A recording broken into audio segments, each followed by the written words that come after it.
sent to me. Well, it's many a day of travel, 100 miles or more, and buttons on a blanket shore I never saw before.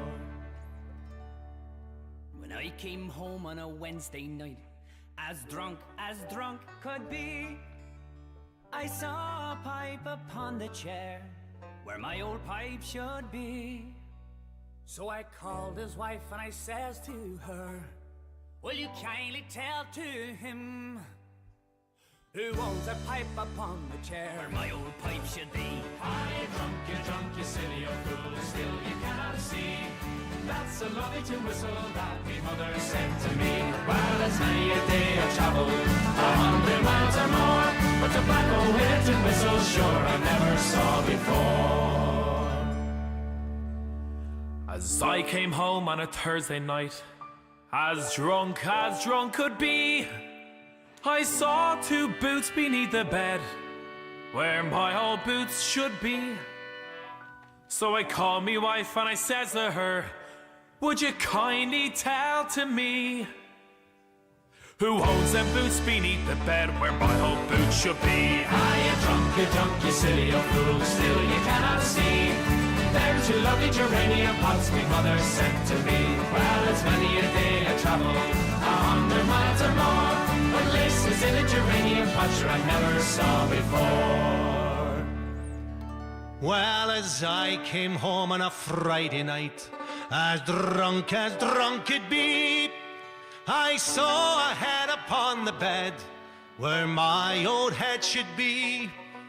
Well, I called me wife and I said to her, would you kindly tell to me who owns the head upon the bed where my old head should be? Are you drunk, you silly old fool, still you cannot see. That's a baby boy that me mother sent to me. Well, it's many a day of travel, 100 miles or more, but a baby boy with his whiskers on sure I never saw before. Are you drunk, you silly old fool, still you cannot see. That's a baby boy that me mother sent to me. Well, it's many a day of travel, 100 miles or more, but a baby boy with his whiskers on sure I never saw before. But a baby boy with his whiskers on sure I never saw before.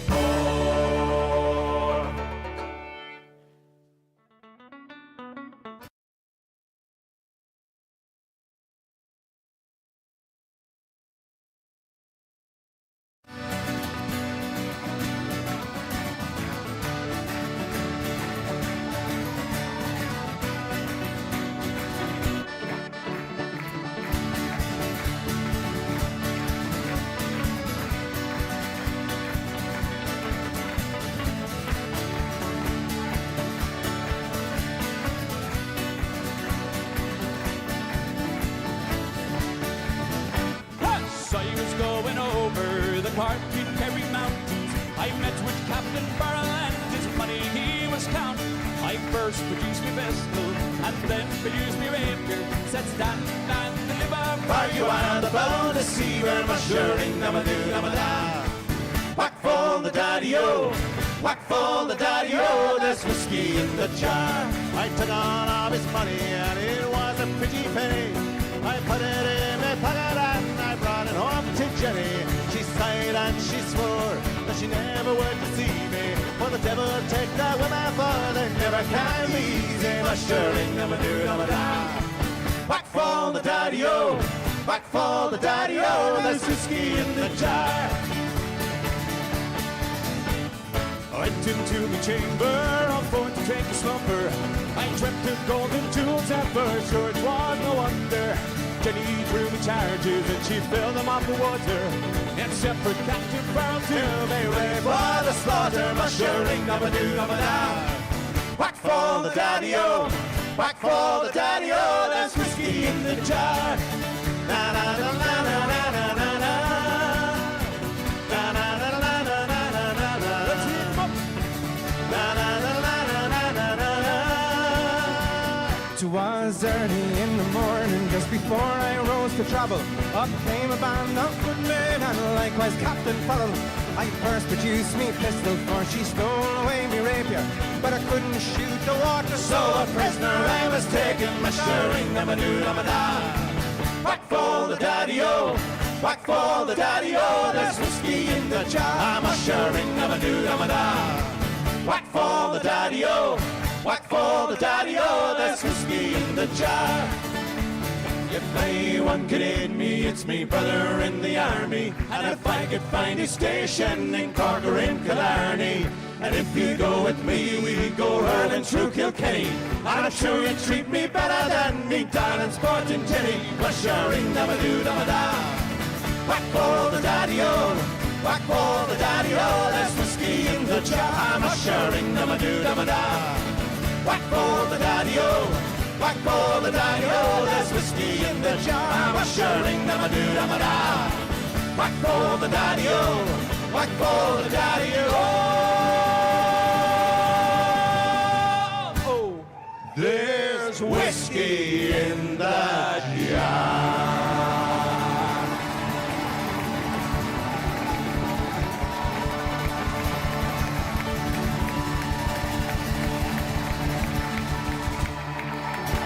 RITER Radio is a BKR Media production. Welcome to the morning meeting, everybody. Or should I say the whenever you decide to show up meeting? I said the hip, hop, the hippie, the hippie, the hip, hip, hop, and you don't stop the rocket to the bang, bang, boogie, say up, up, the boogie to the rhythm of the boogie to beat. Now what the hell is to the dish, I'm ripping to the beat. I'm here, the groove, and my friends are gonna try to move your feet. See, I am Wonderman, and I'd like to say hello. To the back, to the wet, the red, and the blue, the purple, and yellow. But first I gotta bang, bang, the boogie to the boogie, say up, the boogie to the bang, bang, boogie.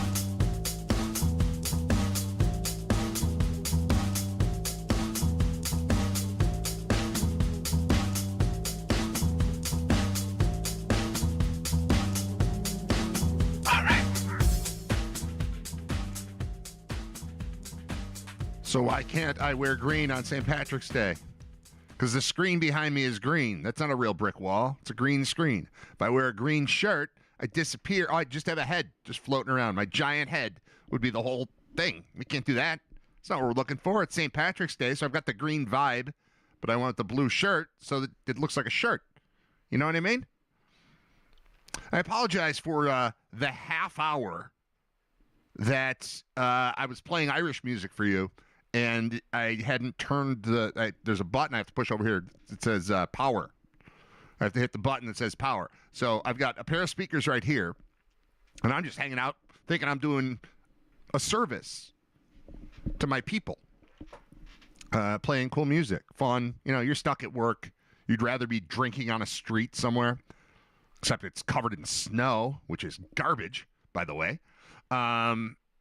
And I thought I was playing cool music for you, and we were all having fun. And it turns out only I was having fun. Somebody points out in the chat, no sound. I was like, crap. I already felt guilty that I was going long, but the music was so good and so fun, I was enjoying it, and it was just me.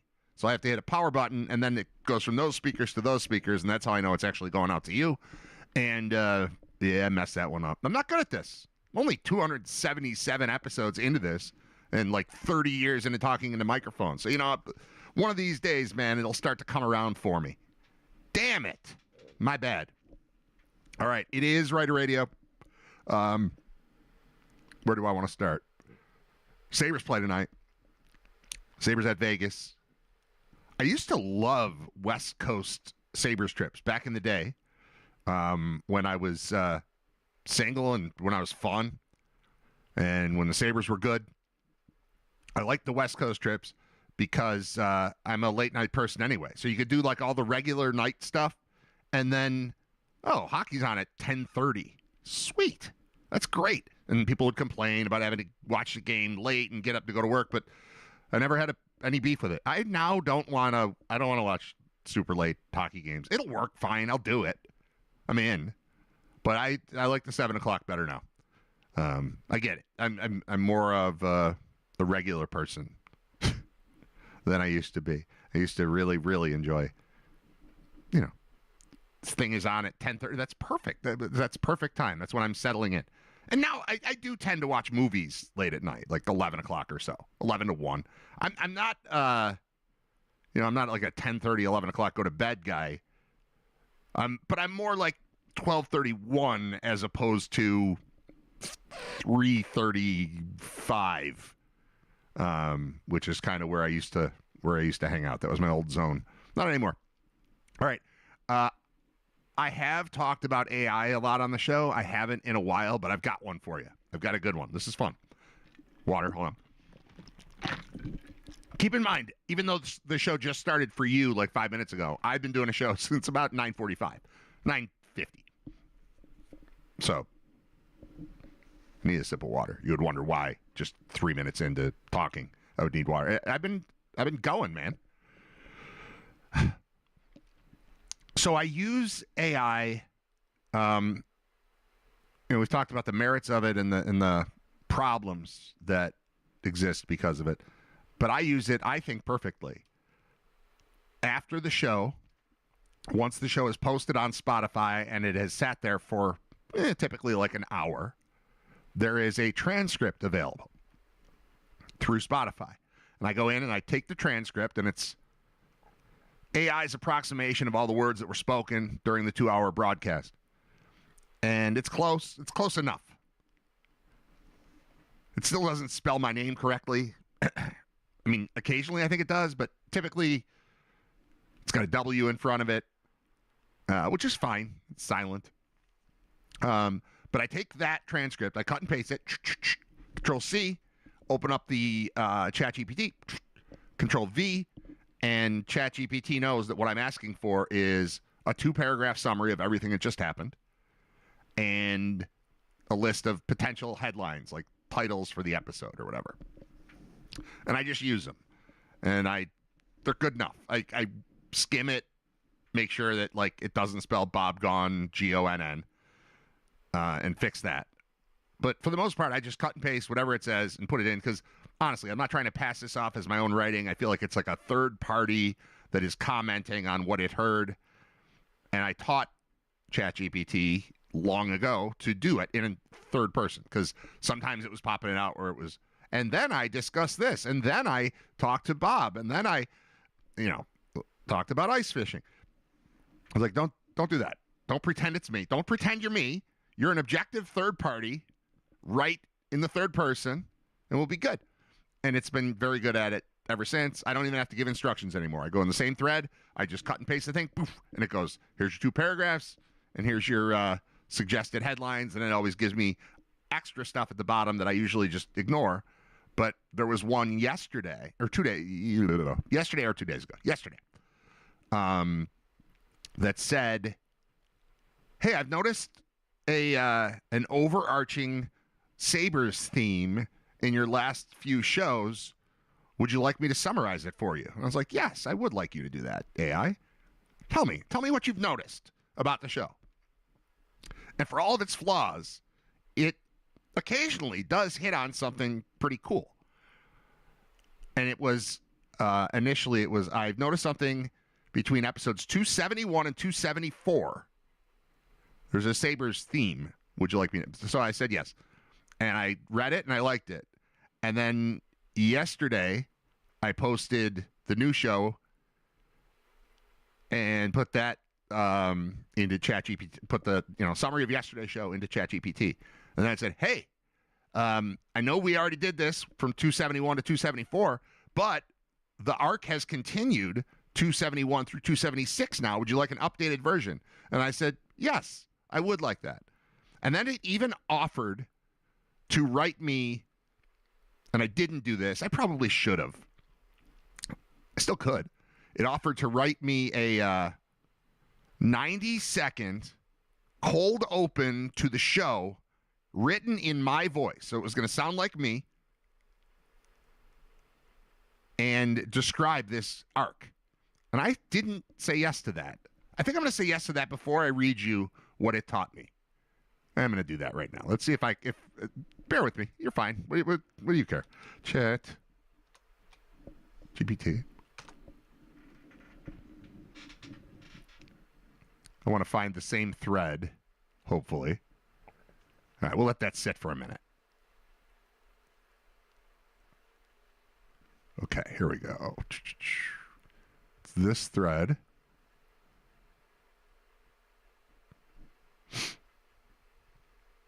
This is exciting, huh? Watching me look something up on my slow-ass computer. Polished paragraph you could reuse on air. No. I could turn this into a 60 to 90 seconds cold open monologue in your voice for episode 277, and I somehow declined that. I'm going to write, yes, do that.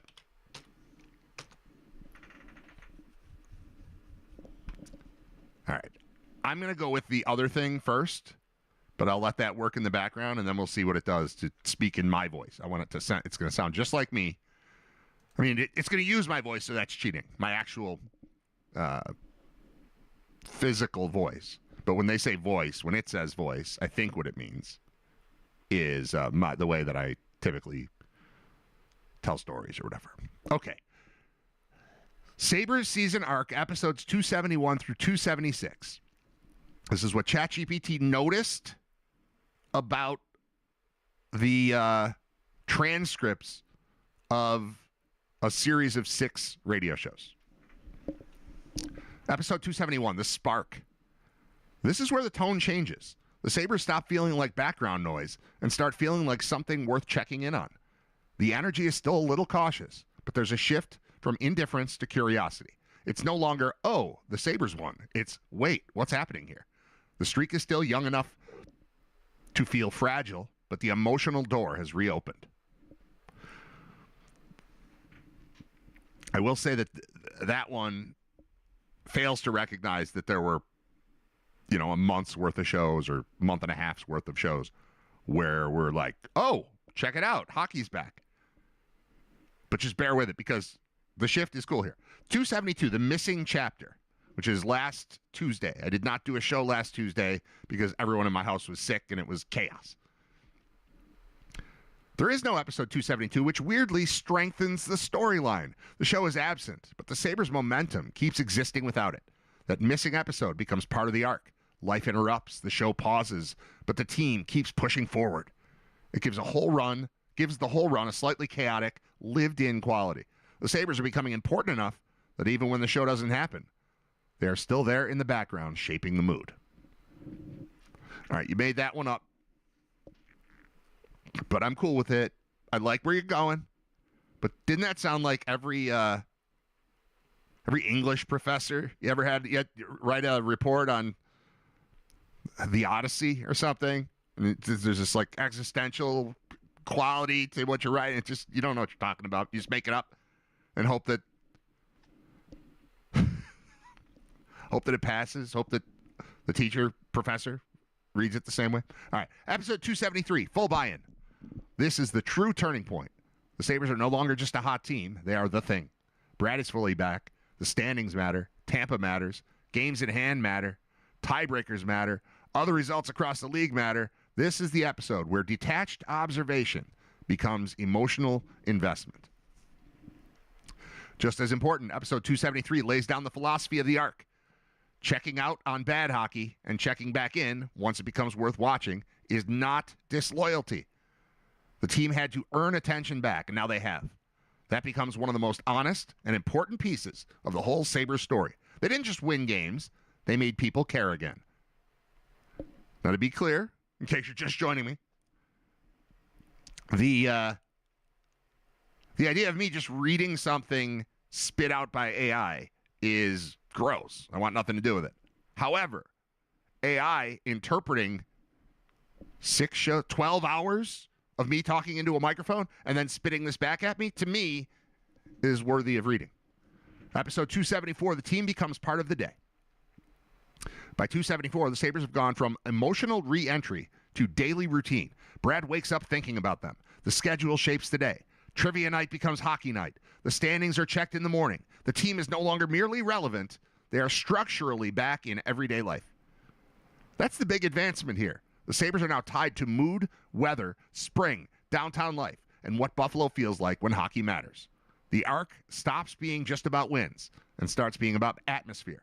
The team is not only climbing the standings, it is changing the texture of the week. So it's pretty good. Episode 275. So this will be last Friday. This is where the arc matures. The winning streak ends, but the story does not collapse. That matters. Earlier in the year, a loss might have reset everything emotionally. Here, it doesn't. Brad deliberately avoids the standings for a day, not because belief is gone, but because belief is stable enough to survive a bump. This episode proves that the Sabre storyline is now bigger than a streak. Even in defeat, the team still dominates the emotional landscape. Brad listens to the whole game on the radio while driving home from Albany. The connection holds. There's even a kind of affection in the disappointment.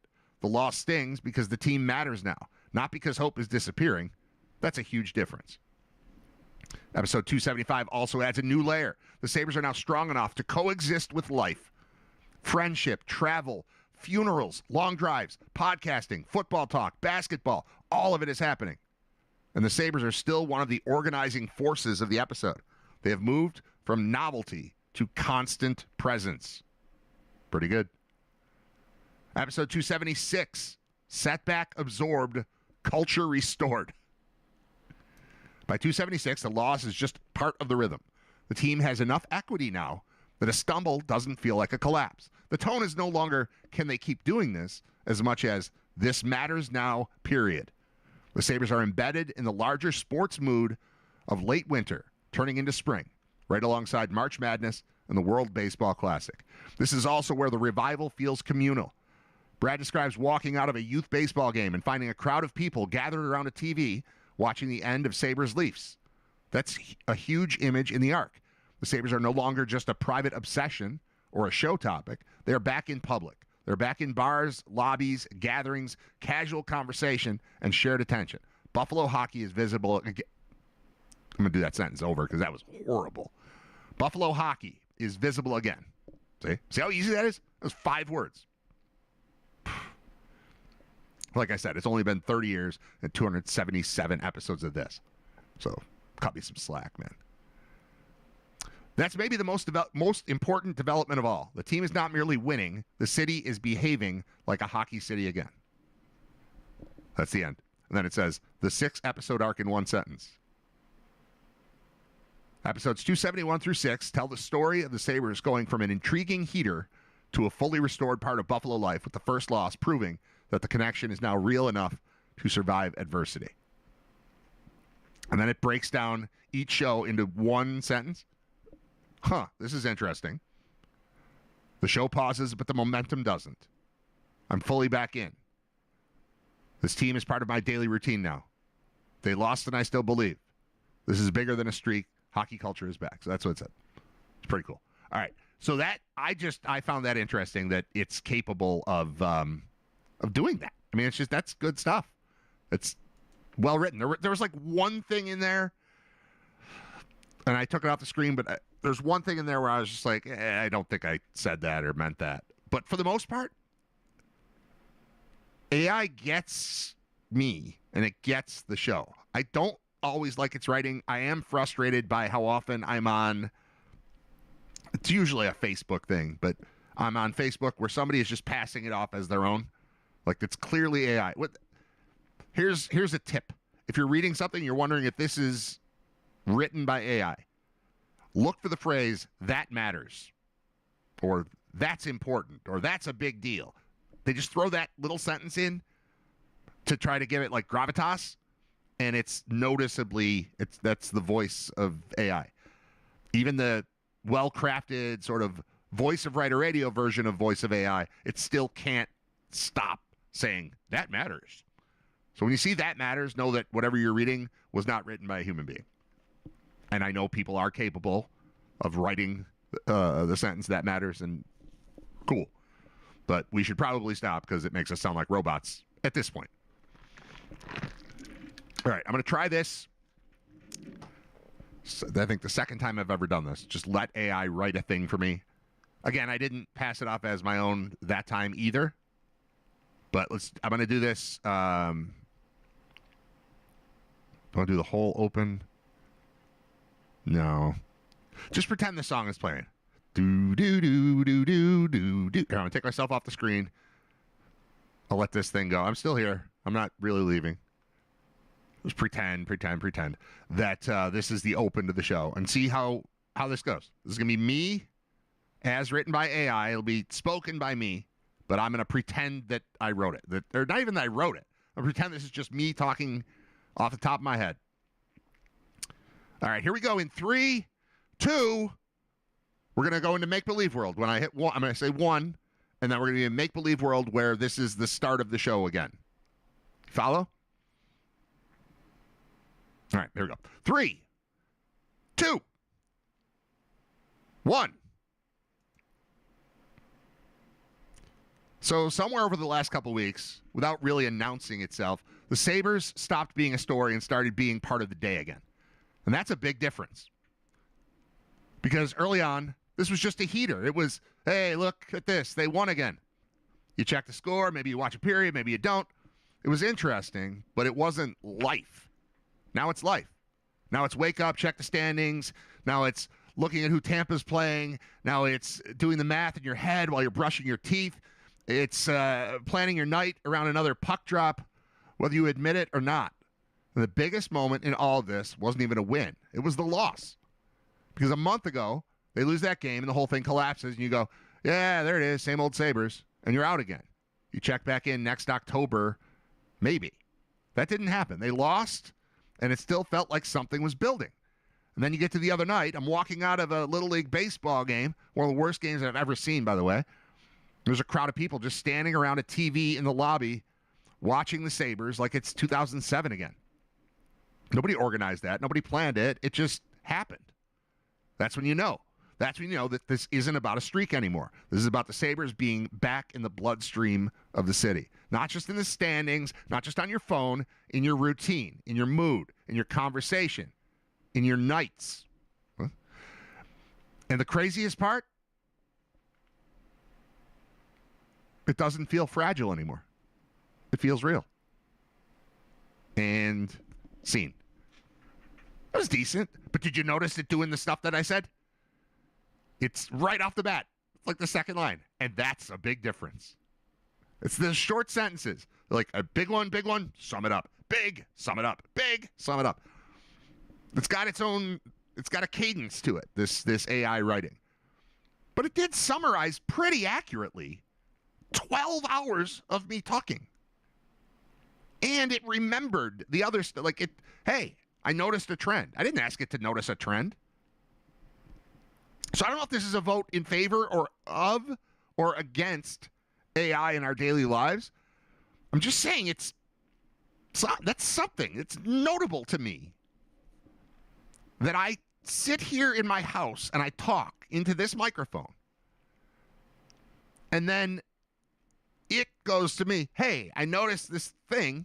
I noticed this trend. Mind if I tell you about it? I'm like, all right, computer. What you got? Okay, computer. What you got? And then it spits out that. It's pretty good. Let's see what it offered to do after this, because it always has another offer. Oh, it doesn't. No offer. No offer. It's like, yeah, I did my job. All right, I'm closing that. I'm getting on with life. All right. I will say the AI recaps of the show are kind of better than the show. Like, you don't need to spend 2 hours every day listening to the crap coming out of my mouth when you can read the AI summary of the show, and it's better. Like, it gives it more purpose. Let's see. Spotify. Like, yesterday's show was unremarkable. It was fine. No, it was good, actually. I really did like yesterday's show because Scott Wilson was awesome. The first hour was unremarkable. I could say that. But then you read how AI perceives it, and it's like, man, that show's awesome. Oh, just log me in, for God's sake. Yes, continue. What? Why would I get to the part where I'm halfway logged in and not continue? Why would you ask me that question? Spotify, you so dumb. Damn you, dumb. I don't even remember what damn you, dumb is from, but it's funny. It's a phrase that, like, I haven't thought of it in a while, and it takes me back but I don't know where it's taking me back to. Just like a couple weeks ago, somebody wrote to me about Upper Body Bob. And I don't even remember who Upper Body Bob was, but I know it's a college thing. And clearly it was a guy who had skinny legs and worked, but he's Upper Body Bob. And it made me laugh so hard just to see that phrase again. All right, if I look at episodes, and then I click on yesterday's episode, and then I click on the transcript, or not even the transcript, here we go. So this is, without AI, yesterday's episode would be called RITER RADIO episode 276. That would be it. And then the description would say, RITER RADIO episode 276. Because I finish a show, I don't remember what I talked about except for the very last thing I said. And I'm not going to go back and listen to the whole thing and then write up a summary of what I think are the best parts. No, I'm not doing it. So for a long time, the show notes were just blank. Now, the show has a title. Each episode has a title that's not just a number. And it named it A 3 TV Night. Oscars plus baseball plus March Madness. Good enough. It's better than 276. Now listen to how it describes yesterday's show. 2 hours of show. And here's how it sums it up. Honestly, I think the recaps are enough. You don't need to listen. I don't need to broadcast these. I could just talk into a microphone, then ask AI what I said, then translate that into a 2-paragraph summary, and then post it. And be like, here, that's what I put out today. Here's what it says. Episode 276 opens with Brad reflecting on a chaotic weekend of youth sports before settling into one of the most entertaining TV nights of the year. The NCAA tournament, bracket reveal, the Oscars, hosted by Conan O'Brien, and the World Baseball Classic semifinal all happening at once. Brad runs the split-screen setup and breaks down the big Oscar winners, including one battle after another, dominating the night, and Sinners continuing to grow on him as one of the year's most rewatchable movies. He also celebrates an unexpected moment when Barbra Streisand appeared on stage, recognizing how rare it is to see a legend perform publicly at her age. Along the way, he revisits Hoosiers, complains about streaming apps, and argues that Michael B. Jordan winning Best Actor might have been more about movie technology than actual acting. Scott Wilson joins for a wide-ranging conversation that veers from Hollywood to sports and everywhere in between. The two dive into the Oscars broadcast, a hilarious rant about celebrity plastic surgery and why some stars age gracefully while others accidentally write themselves out of movie roles. They then shift to the World Baseball Classic, the NCAA tournament bracket, and memories of Buffalo's historic 2018 upset of Arizona in March Madness. The episode wraps with Sabres momentum, spring baseball anticipation, and the ongoing feeling that Buffalo sports, especially hockey, finally have real energy again. Isn't that better than the show was? I mean, the show was all right, but the show took a long time. That's a minute of reading. You get 2 hours. It's book on tape, but the opposite. It's tape on book. I think it's great. I was texting with... Oh, I should check the phone. Oh, I bet I screwed this up. I didn't. Okay, good. I was texting with Owen Parker today, trying to get him to come on the show at 11, but he can't because he's got stuff going on today. We'll get him probably this week at some point. I just felt like talking about Sabres, and I haven't had a conversation about the trade deadline with anybody. And what has changed? And Owen seems like the right guy to talk to about getting bigger, tougher, but also slower on the blue line, and the Carrick edition too. There's stuff. Pearson. I just want to get a little perspective, so I thought I'd get him, but he's busy today, so I'm not getting him. But I ended with, all right, we'll get you on soon, and I realized that ending a conversation with Go Bills has become standard in Western New York, and there is no equivalent for this hockey team. And Go Sabres seems forced. So do we have a replacement for that? Because it seems, that's Let's Go Buffalo. I've always hated Let's Go Sabres, as a chant. Let's go Sabres. It's a Rangers chant, and it's an everybody else chant, and Buffalo rhymes with go. So we're being dumb if we're not using Let's Go Buffalo. Let's go Buffalo. That's a major problem for me. Honestly, You know what happened? The last time the team was good, 06-ish, I was doing the post-game shows. I was at every home game, 05 through 7, and I used to get very frustrated with people who would start a "Let's Go Sabres" chant. And I'm now realizing what the problem was. It's that there were people that were out of the loop because they hadn't been paying attention because the Sabres weren't relevant for a period of like 5 years. But 5 years is a lot of turnover in the crowd, right? Because you think about, like, who is the standard season ticket holder? Maybe it's different because the prices are so crazy at this point. But, I mean, I was a Bills season ticket holder in my, like, late 20s, early 30s is about my range for that, I think. I'd have to do some math, but all the, you know, like the Lossman and Edwards and early Fitzpatrick years were my prime, like, I'm going to every game range.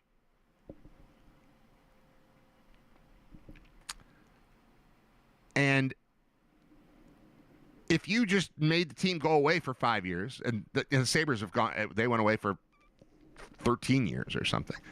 The team just goes away and people drop off, and then new people replace them in the crowd. They're not going to be as connected to the tradition from 10 years ago, let's say. And so when the Sabres got good in December of 2005, the people who were in the building weren't necessarily the same people who were in the building when they were in the Cup final in 99, right? So they didn't know that it's Let's Go Buffalo. They'd been watching stuff on TV, and they thought Let's Go Sabres was okay. I bet Let's Go Sabres has crept back into the noise at the arena. Do we have to fight against that again? Because, again, if there's turnover, it's been so long since we've been chanting the thing that I bet people are chanting the wrong thing again. And we got to fix it. Now, I know I'm creating a problem that may not exist, but I think you perhaps will understand my point. I know how to act as a Sabres fan because I'm old as dirt. I've got, early 80s in my head still. I know 1, 2, 3, 4, we want 5. I know that one. Because they used to do that. It used to be pretty normal that they're playing Quebec and they'd score 5 goals. And then we'd want 6. We're so demanding. Score 6, we want 7. Guess what happens when we score 7? You guessed it. You got it right. We want 8. Pathetic. I'm just kidding. I like that. That is the chant of a party night. Right? If you get to do the counting and saying we want bleh, you're having a fun night at the arena. And this is, or at the Odd, that's kind of what I'm referring to. And this is not like, yeah, I had 14 beers. Now I want 15. This is, I'm 10 years old. But I want 6. Or I want 7. That's baked into me. If I go to a game, that's baked into me. I know how that works. Even the ooh-ah Sabres on the warpath thing. I remember it. It wasn't front and center, even in the 80s. It's more of a 70s thing. But that was like a lingering thing. So as we go generation to generation, as we take 10 years between the team being super popular and relevant, some of it carries over, some of it doesn't. The ooh-ah hasn't really survived. It hasn't stood the test of time for 50 years. It's occasionally you'll hear it pop up. But I will say, and anyone who is attending the games, I haven't been to one in a while, if you're attending the games, I am curious to know have we killed Let's Go Sabres? Because I hate that. Because it's Let's Go Buffalo and it rhymes. Let's not be stupid. Let's use what is being given right to us. Your city rhymes with go. Use that.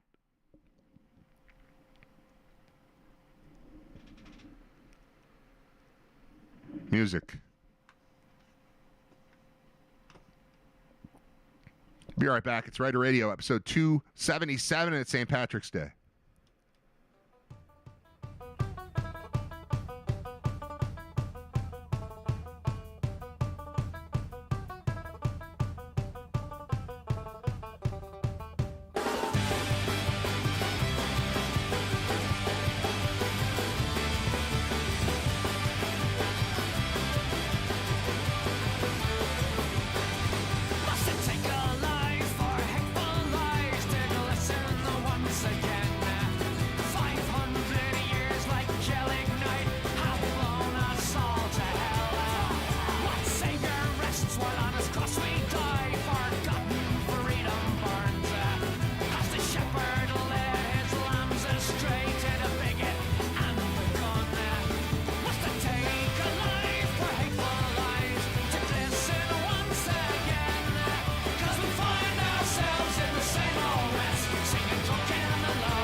night that Paddy Murphy died is a night I'll never forget.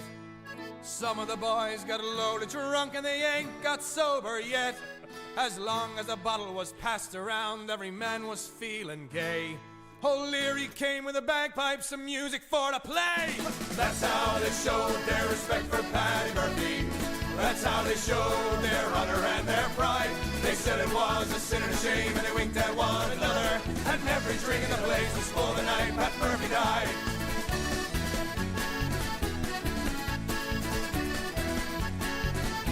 As Mrs. Murphy sat in the corner pouring out her grief, Kelly and his gang came tearing down the street.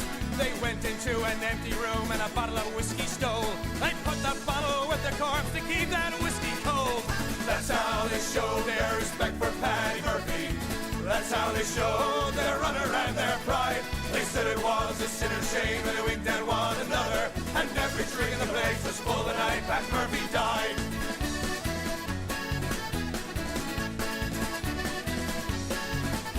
About 2 o'clock in the morning, after emptying the jug, Doyle rose up the icebox lid to see for Paddy's mug. We stopped the clock so Mrs. Murphy couldn't tell the time, and at 2:15 we argued it was 9. That's how they showed their respect for Paddy Murphy. That's how they showed our honor and our pride. They said it was a sin and a shame, and they winked at one another. And every drink in the place was full the night Pat Murphy died.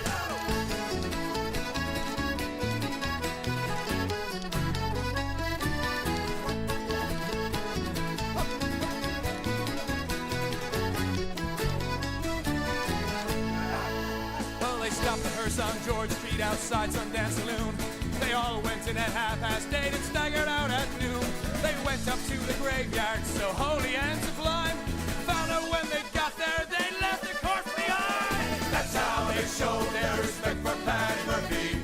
That's how they showed their honor and their pride. They said it was a sin and a shame, and we winked at one another. When every drink in the place was full the night Pat Murphy died.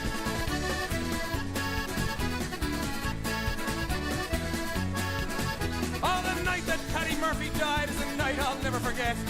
Some of the boys got loaded drunk and they ain't been sober yet.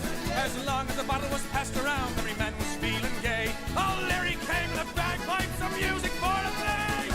That's how they showed their respect for Paddy Murphy. That's how they showed their honor and their pride. They said it was a sin and a shame, and they winked at one another.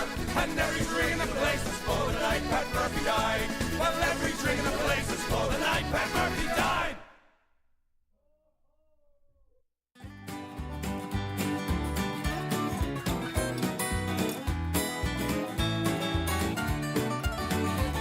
We're gathered here together tonight to toast Henry's head, a wondrous sight. It truly is a beauty, it is a mighty dome, but Henry's head will never see a hairbrush or a comb. It doesn't take too long to prepare a head that doesn't have any hair. He knows how to take care of it, he's got it in the bag. All that Henry ever needs is Windex and a rag. Henry's head was a mighty fine head till the hair upon fell out. And every pub that Henry goes in, everyone will shout, Henry lad, pull up a chair and tell us how you lost your hair. We'll raise a glass to Henry's head. As a boy, I'm sure he had lots of hair. As a man, it was too much to bear. The washing and the combing, the unisex salons. One day he just woke up and the next day it was gone. I'm sure he'd grow some more if he could, but we don't think that Henry should. Because as we look upon him, the problem it is clear. He can't afford minoxidil, he spends his cash on beer. Henry's head was a mighty fine head till the hair upon fell out. And every pub that Henry goes in, everyone will shout, Henry lad, pull up a chair and tell us how you lost your hair. We'll raise a glass to Henry's head. Well, he says he needs a haircut, but he must be in the dark. Well, you never prune a tree that's dead, just chop it down and burn the bark.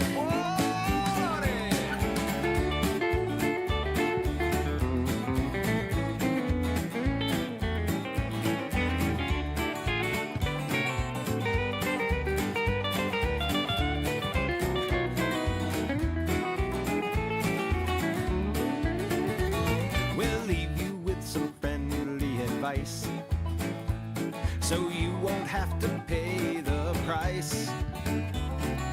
When he's in the sunlight, watch out for that crown. Welding goggles are preferred when Henry is around. Henry's head was a mighty fine head till the hair upon fell out. And every pub that Henry goes in, everyone will shout, Henry, lad, pull up a chair and tell us how you lost your hair. We'll raise a glass to Henry's head. One more time, everybody sing. Henry's head was a mighty fine head till the hair upon fell out.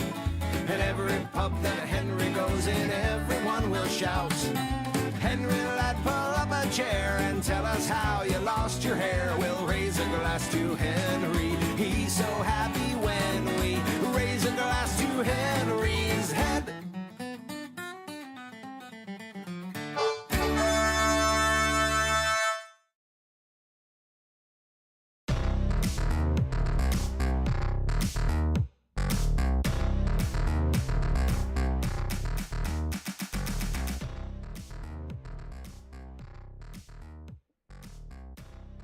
There's a bit in Shane Gillis's Live from Austin special that's on YouTube. It's good. Where he notices he's on stage performing comedy, because that's what he does, and he notices that there's music coming from across the street or upstairs or something.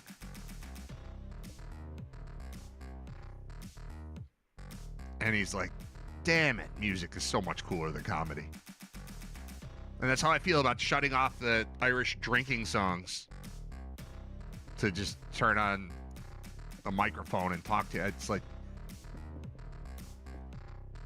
there's a part of me that's like, I'll just play the music. I'll just play music. Maybe I will. Maybe I'll, like, the last half hour of the show will just be music. There are so many good songs. The whole vibe of it is so good. And honestly, like, there's a part of me, I mean, they are called Irish drinking songs.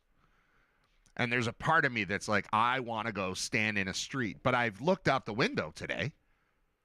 I don't want to go stand in the street. Honestly, this music would inspire me. I don't have, what do I have today? I'll probably go to trivia tonight. I don't think I have any actual responsibilities today, aside from just like being a husband and a father and stuff. But like, I could just treat today like we treated St. Patty's Day in college. I could do that. And the music makes me, like, for a split second, think of that, and I want to do it. And then I think about the weather, and I was like, no, I'll just stay here. I'm going to put on another sweatshirt on top of my sweatshirt and curl up in a ball and just wait for this all to be over. Oh. I had, what was last night? Last night was baseball meeting, like a 3.5 hours of baseball meeting, but that's okay.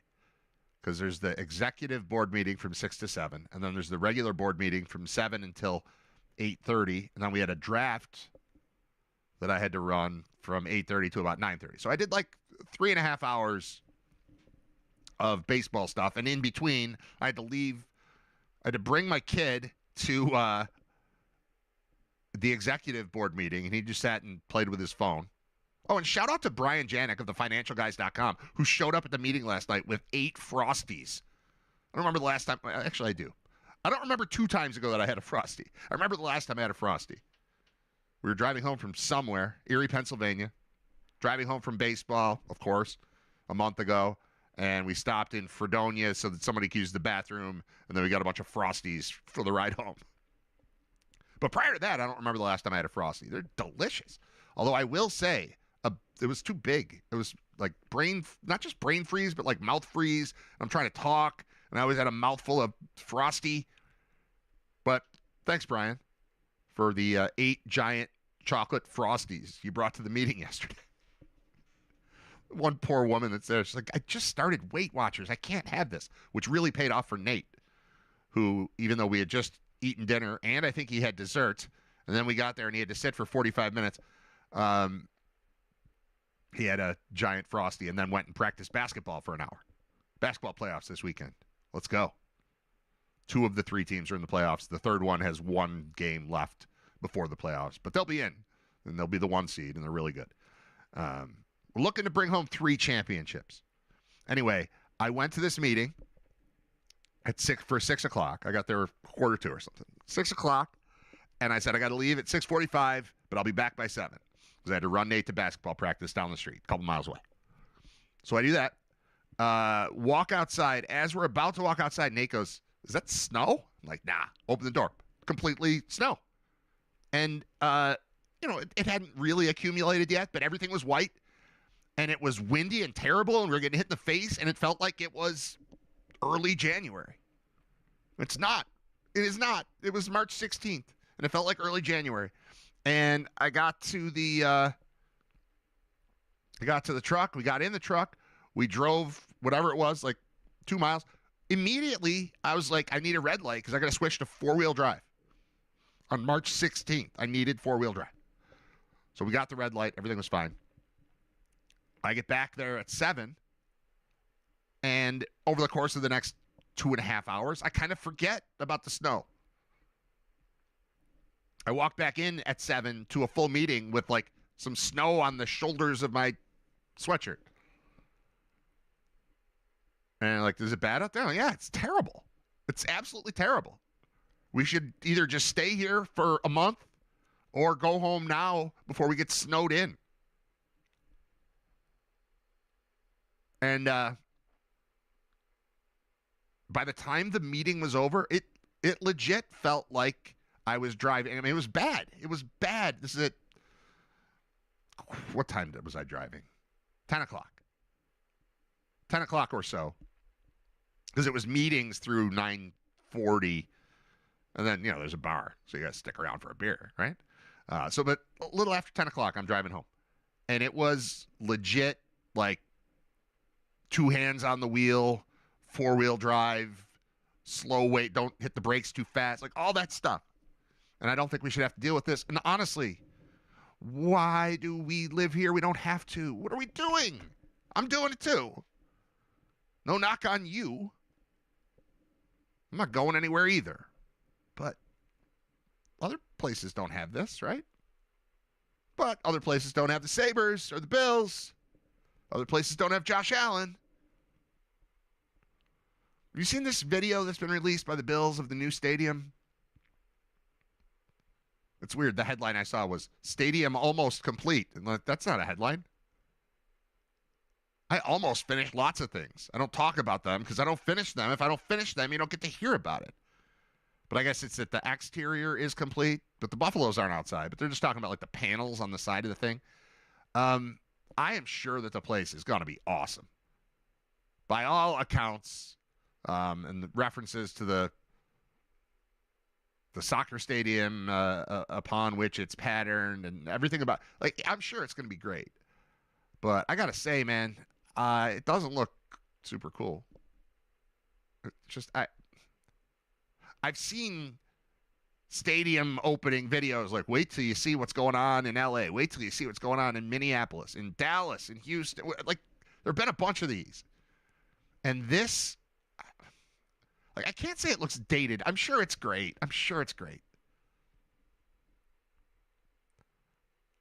But this video that they put out, 34 seconds of, like, drone footage going around the outside of the stadium, it looks, I don't know, lame is right, but there's just not. I don't think it's a good video. Maybe it's just a bad video because it's still surrounded by construction equipment. But it looks more like the Astrodome than anything else. The Astrodome was super impressive when it opened in, 1968, 1972, I don't know. Looked great. And then eventually, like, wow, this looks like a monstrosity. Come to think of it, I noticed 6 months ago, driving, if you're coming north on the 219, heading toward the city from, like, way down, I don't know where we were, Ellicottville or something. You're coming north on 219. There's a part where it shows up. The stadium shows up on the horizon. You're driving toward it, and it reminded me then of Close Encounters of the Third Kind. It looked like a spaceship, which would match with Astrodome. And that it was obviously far from complete, and it's still not complete, but I guess the exterior is or something. I don't like how it looks. It doesn't matter at all. And it's just a video, and maybe when you take the construction equipment away and you put up the stuff that's going around it and you put some people there, I mean, I'm sure it'll be awesome. I'm sure it's going to be a tremendous experience for everybody who attends. But this video that's put out to theoretically impress us, I think makes it look terrible. And I apologize for that. I don't want it to look terrible. The inside will be cool. I don't know. I like the old place. It was fine. That's what I'm used to. And I'm not afraid of change. I like new things too. But every new stadium I've seen, every new ballpark has been like, wow. And this is, okay. So it's fine. None of it matters. How's the team? That's what matters. We filling the place up? Are we still loud? Can we still have snowfall on Dolphins games? Like that? That's all. That's fine. It's fine. But I don't know. If they put out this video looking for wow, I can't imagine they got a ton of it. I do want to see the comments. Here's the actual Bills version of it. I'm seeing it reposted by all sorts of different places. Buffalo till I die, but I can't unsee this, and it's a stainless steel toilet, like an airplane toilet. It does look like an airplane toilet bowl. That stinks. How big are the Buffaloes is a good question. Here is then somebody painted Bills stuff on the outside of it, like logo, red, white, and blue type of stuff. That made it a little better. My thought is all that money for a very unimpressive-looking stadium. Yep. Or the giant buffaloes are going to be bigger than the walls. Okay, I'm just putting it out there into the universe. They say that it works. Only color resembles a chamber pot. No real contour. Perfectly symmetrical. No, bad. Good job constructing a giant bedpan as a stadium. Somebody said, OMG, I'm so excited. Should have been a retractable roofed stadium downtown. Oh well. My only complaint with this stadium is with the Southwestern Boulevard side. Why the massive opening coupled with such a small video board? I just don't understand why they wouldn't have glass there instead of nothing. Maybe they will. What's going on the exterior closest to Southwestern? It's still open. All right, I got to watch the video again to see what we're talking about here. I also now can't unsee the giant toilet bowl.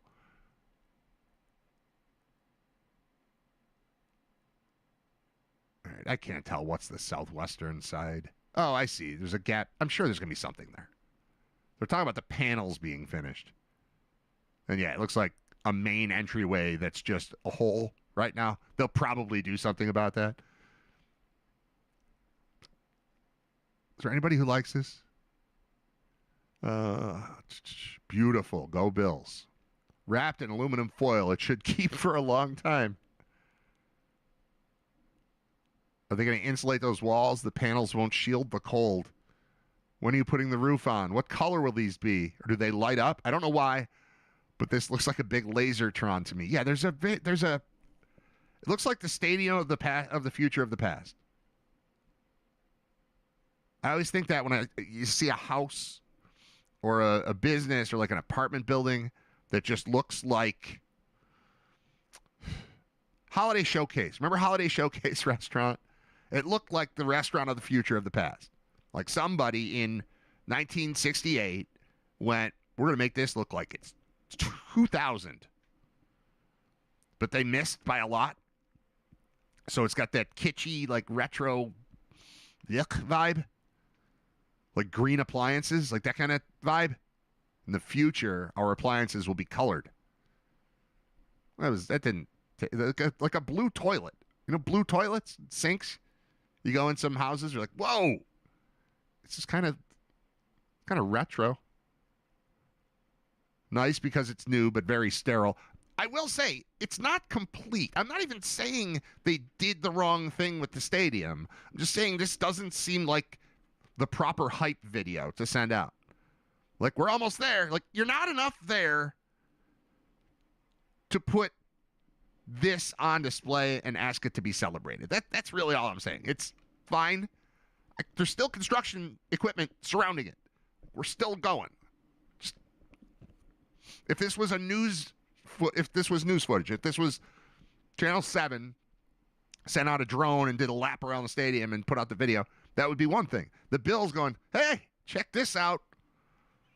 Seems inappropriate. It's fine. It just, it's bad as a hype video, and that's what I think they're trying to do.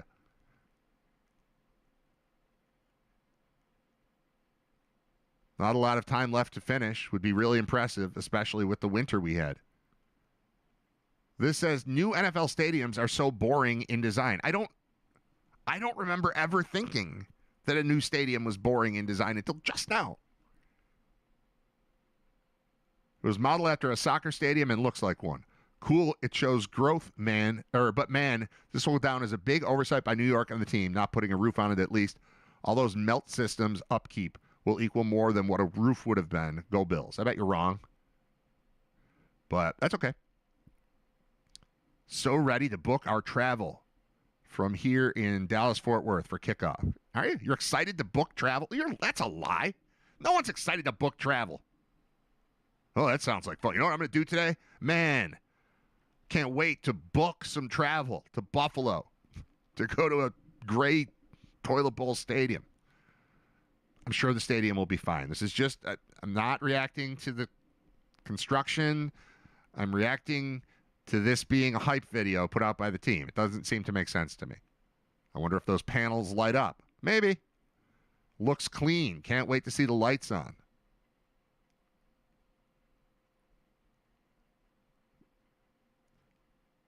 So basically 95% complete, or 95% complete until game day, which ongoing finishing touches will extend till end of year. I don't know what that means. Finally, a stadium update. Wish the tickets are going to be affordable for the average dad to take his son. I hear you there, Brian H.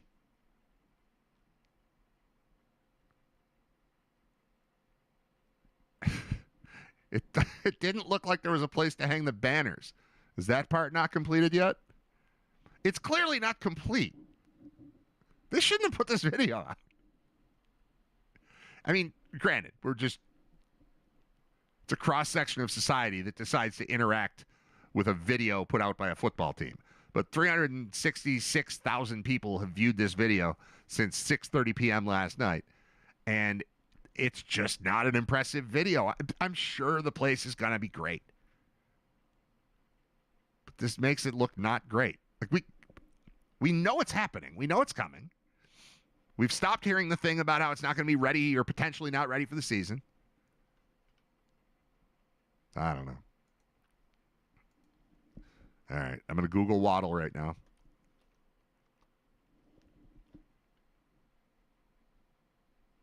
That sounds like a crazy sentence to anyone who's not familiar with wide receiver Jalen Waddle. I'm going to Google Waddle right now. Is he having a stroke? Breaking: Broncos trading for Dolphins wide receiver Jalen Waddle. Broncos make blockbuster trade for superstar. Can I believe any of these? NFLTradeRumors.co? Nope. Heavy.com? Nope. Mile High Report? Sounds close to credible, and that's only 3 minutes ago. Do we have like a real... All right, Adam Schefter. There we go. Broncos are trading for Miami wide receiver Jalen Waddle, per source. Denver receives Waddle and Dolphins' 4th-round pick, 11th in round in this year's draft. Miami receives Broncos' 1st-round pick, 30th overall, along with their late 3rd and 4th-round picks, 30th in each round. So a late 1st, late 3rd, late 4th in exchange for Waddle and a mid-round or early-ish 11th, 4th. That's fine. I like Jalen Waddle. I don't love Jalen Waddle. Broncos get better. Dolphins get a first. Dolphins, I don't think are a threat right now. But this is, new GM, new head coach, new quarterback, new era. So keep an eye on them. That's draft capital situation. This is the Bills discarding Sammy Watkins at the start of the McDermott and Bean era. Well, yeah, not right now. And I think it was the start of, was it just the McDermott era? McDermott was here a year before Bean, right? And I think it was going into that season. I was like, what are the Bills? Yeah, it was. What are the Bills doing here? I don't know. Getting rid of, cutting some fat, planning to get a quarterback soon, and then accidentally making the playoffs too? So this sounds like that. I'm not offended. I don't think I would have wanted to trade this year's first for Waddle, right? I mean, let's forget about the swapping of the other stuff. That's what we're talking about here. Would you have wanted, if Jalen Waddle was available for your number one pick this year, which is 26, so you had the pick 4 ahead of the Broncos, I wouldn't have made that deal. I wouldn't have given up that pick for Waddle. Especially not after giving up a second for DJ Moore. They're about the same, right? Let's see. Waddle versus DJ Moore stat comparison. Will that work? Let's see. Stat Muse. All right, here we go. DJ Moore versus Jalen Waddle.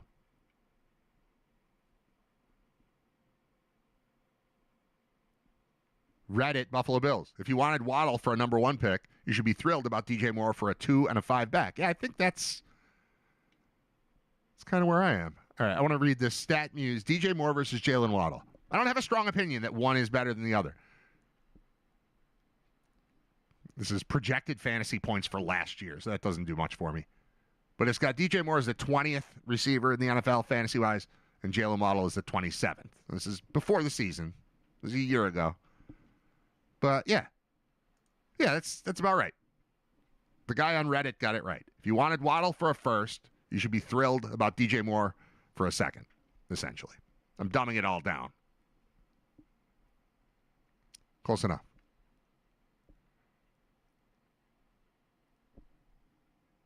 I kind of just want to play Irish music. Stadium. Oh.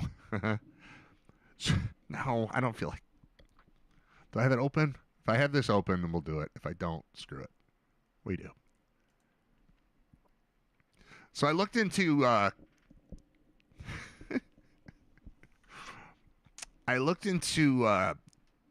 buying a mascot costume. What would you expect to pay for a full-size mascot costume? My guess was $3,000 to $8,000. And it's like 5. Seems like going rate's about 5. TBD. I don't know if I'm going to follow up. But I did land on the frequently asked questions for custom mascot costumes. And I think this will be the last thing we talk about. And then I'm just going to play music and call it a day. So I'm going to ask a question. I want you to do... This is so stupid. I want you to do what I did, which is... Because I did have one of the questions. My question was, how big of a mascot... If you're buying a mascot costume, how big do you get it? Like, how do you determine... Like, I don't know who's going to wear it. So is there a range? Is there give in, like, the head? And it turns out, well, I'll read that one first. The reason I went to frequently asked questions was to find out this size question. Go ahead, process it real quick. I'll give you a moment. How do you think that works? Like, I assure you, it's not the same person inside of the costume every time you see Sabretooth, or the same every time you see Billy Buffalo, or Victor E. Bull, or Buster Bison, or Chip. But do they have to? Can you hire a mascot for the year that's 6'2", and then the next year he goes to the majors? He's such a good mascot. He goes from here to the Rockies. And then you got to hire a new one. Do you have to hire another 6'2" guy? Do you have to buy a new Buster Bison suit? Like, how does that work? And they don't answer all of it, but here's what it says. The question is, what is the size of a custom mascot? The answer, our normal mascot size is 5'7" to 6'1". We can change the size range at no extra cost. We work with a size range of 6 inches. For example, we can make a mascot of 5 foot to 5'6". Just let us know the exact size range that will fit you best. How would you make this decision? Because mascot is not a career, right? So even if you're the Bills, and you're updating Billy Buffalo. Maybe that's a bad example because they've got a bunch of money. But you're a minor league baseball team. You're an A-league baseball team, single A baseball, and you want a mascot. Do you buy the suit and then only interview people within that 6-inch range? Do you base it off of the average height? Put that in the middle, go 3 above, 3 below, and then you've got the most possible candidates? AC Man says there's a good episode of the Economics of Everyday Things podcast about sports mascots. I recommend it. I think I have that downloaded and haven't listened to it yet because I do have that in my thing. I'm going to look right now. You don't mind. In my podcast app. Oh, look at that. It's me and Tim Graham.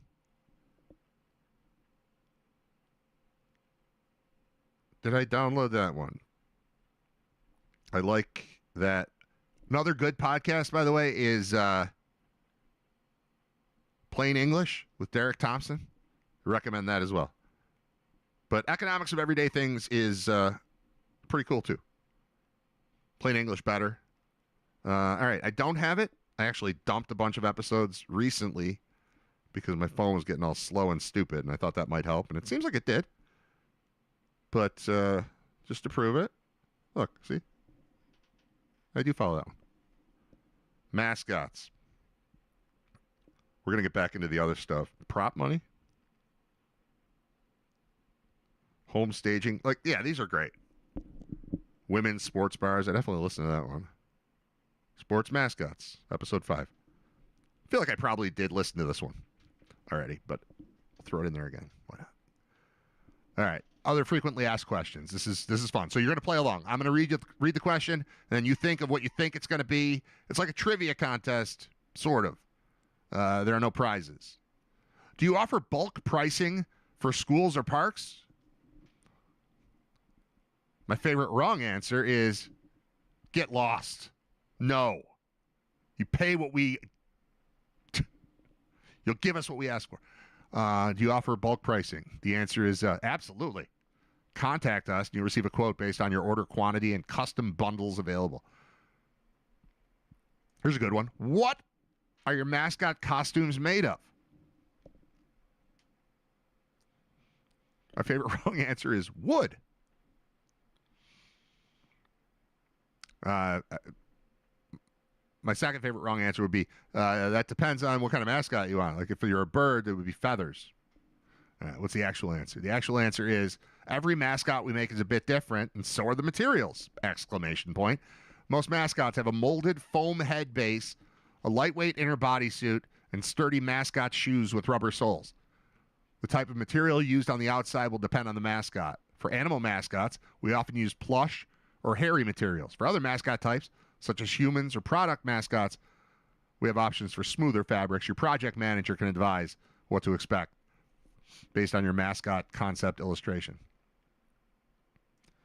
Next question. Do I need to have a design to start the process? My answer would be, well, somebody's going to have a design because we're going nowhere without it. My next guess will be, you just tell us what you want and we'll design it for free. Something like that. I haven't read this one yet. But then even if they offer that, wouldn't any functional human who's looking to design a mascot be using AI at this point? If your team has already come up with a design, or you already have a logo, a product in mind, or a well-established character that you just need to bring to life, that's great. Our design team will redesign it into a concept illustration where you'll be able to see how the front, side, and back view of your mascot will look. If you don't have a design, don't worry about it. In order to bring a character that will be the personification of your company, your designated product manager will work closely with you in order to fully understand your project. Based on your input, our design team will start from scratch and will propose 1 to 3 different characters. Then our designers will make necessary adjustments until you are 100% satisfied with your mascot design. Good. How much input do I get? Don't care. We have official colors. Can those be incorporated into my mascot? It would be awesome. It was like, no. No. We do red. We do red mascots. If your color's red, you're fine. That would be a fun answer. The answer is absolutely. We work with Pantone color codes for production. If you don't have Pantone codes, it won't be a problem. We'll find the best match for your colors. Can my character have our logo on the costume? No. Would be my favorite answer. I bet it's yes. In fact, at this point, based on the previous 5 questions, my guess is that the answer is absolutely. Oh, I was way off. Definitely. Please send us a high-quality file of it and just let us know where you'd like it placed. Can my mascot be of a well-known character? Ooh, I'm guessing no. I'm going to guess no on this one. I think it's going to be, there are laws, sir. Copyright. You can't have Mickey Mouse. I can't make Mickey Mouse. Due to copyright issues, we won't be able to bring to life a copyrighted character except if the copyright holder gave his or her approval to you to have the character made. However, we would be happy to create a unique character for you, if you wish to have your own design. What is the size? We already did. How long will a custom mascot last? Well, that depends. Will you be swimming? Will your mascot be swimming? Because that's a grind. Will you be outdoors in Buffalo? Will you be in the desert? Many things will determine the lifetime of your mascot. With every mascot comes a mascot maintenance manual, where you'll be able to learn how to maintain your mascot. Well, yeah, I would think. For this one to last for years. If you need additional support, contact us. We'll help. Our maintenance manual also includes a section that will give you performer tips. Performer tips. With that, you'll be sure that every appearance of your mascot will be successful. What's the production timeline for a custom mascot costume? I won't speculate on this one because I think I actually read this. Standard production timeline is 11 to 12 weeks. Includes design, materials, construction, and quality checks. If you need it sooner, rush production slots may be available for an additional fee. All right. And then here's a big one. How to clean mascot costumes. Those things, I always think about it. It's got to stink in there, right? We make a distinction between 2 types of cleaning.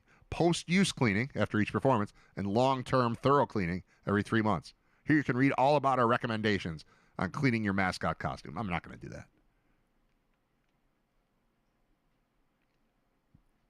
Oh, there's a lot going on here in the chat. When the Philadelphia Fanatic was created in 1978, the Phillies bought only the costume for $3,900, but not the rights to the character, which meant the creator got a cut of the merchandising sales. They could have bought the rights and costume for $5,200. The first year of merchandising earned over $2 million for the creator. A few years later, the team bought the character from Erickson for $215,000. That's about $650,000 in today's money. Mickey Mouse is public domain now. That cannot be true. All right, I'm looking that up now. This is just going to be a show of me Googling things and then playing Irish music and getting the hell out of here. What did you say? Mickey Mouse is public domain? No. That's impossible for me to believe.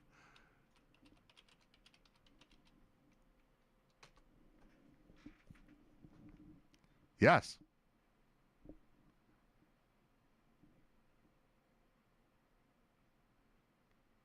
Wow.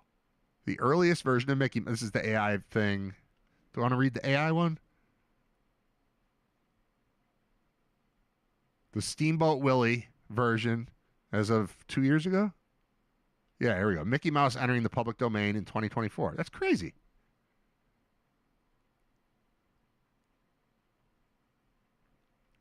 The situation regarding public domain is tricky. I'm not going to read this whole thing. Somebody wrote on Reddit.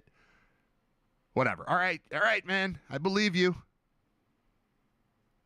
Mickey Mouse is public domain. The old school, it's like the oldest version of Mickey Mouse, but it's still it's blatantly Mickey Mouse. And you just use Mickey Mouse? Mickey, Disney, and the public domain, a 95-year love triangle. This is Duke University School of Law, so this is going to be way over my head. But it starts with, what can I do with Mickey Mouse as of January 1, 2024?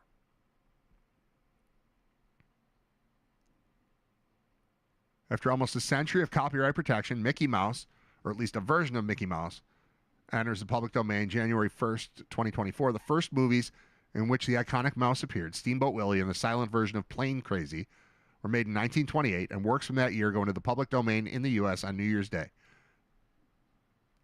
Public domain has had some famous recent arrivals, but this is the most anticipated entry yet. Why? It's not simply that Mickey is a famous copyrighted character, so are Sherlock Holmes and Winnie the Pooh. And while they entered the public domain with some fanfare, it paled in comparison to this event. I'd like to offer a tentative answer. The reason that this event gathers so much attention is that it's the story of a 95-year-old love triangle, a tangled drama that rivals any Disney movie for twists and turns. The protagonists are Mickey, Disney, and the public domain, and their relationship positively exemplifies these social media weasel words, "It's complicated." I'm not going to read this whole thing. All right, I'll believe you from now on. AC man, whatever you say. Don't use this against me. But I believe you. The Sabres play Vegas tonight. I'll talk about it tomorrow. Bob Gaughan will be on tomorrow at 11. I'm going to play music for a while because it sounds great. And I played half an hour of music for you earlier and you didn't hear it because I forgot to turn the thing on. And I had a text from my dad at 10 o'clock and said, no audio. My bad. I didn't look at my phone. I was rocking with the music. All right. Thank you for listening. And listen to music or don't. I'll be here. You can. I'll jump in the chat. I'll jump in the chat. We'll listen to music. But I'm not going to talk anymore. We'll talk tomorrow.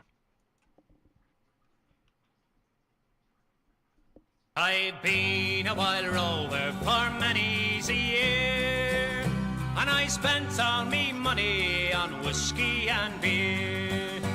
But now I'm returning with gold in great store, and I never will play a wild rover no more. And it's no, nay, never, no, nay, never, no more will I play a wild rover. No, never, no more. I went into an alehouse I used to frequent, and I told the landlady me money was spent. I asked her for credit, she answered me nay, saying a custom like yours I can have any day. And it's no, nay, never, no, nay, never, no more will I play a wild rover. No, never, no more. Well, out of me pocket I took sovereigns bright, and the landlady's eyes opened wide with delight. She said, I have whiskies and ales of the best, and the words that I spoke, they were only in jest. And it's no, nay, never, no, nay, never, no more will I play a wild rover. No, never, no more. I'll go home to me parents, confess what I've done, and I'll ask them to pardon their prodigal son. And if they'll forgive me as oft times before, well, I never will play a wild rover no more. And it's no, nay, never,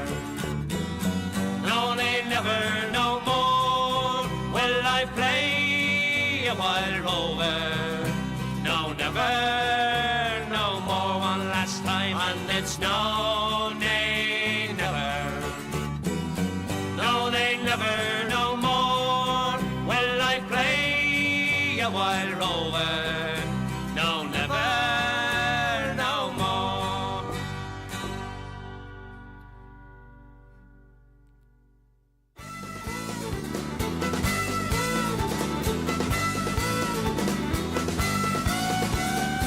Little lass and her name is Mary Mac, make no mistake, she's the girl I'm gonna attract. Lots of other fellas try to get her on her back, but I'm thinking that I'll have to get a birdie.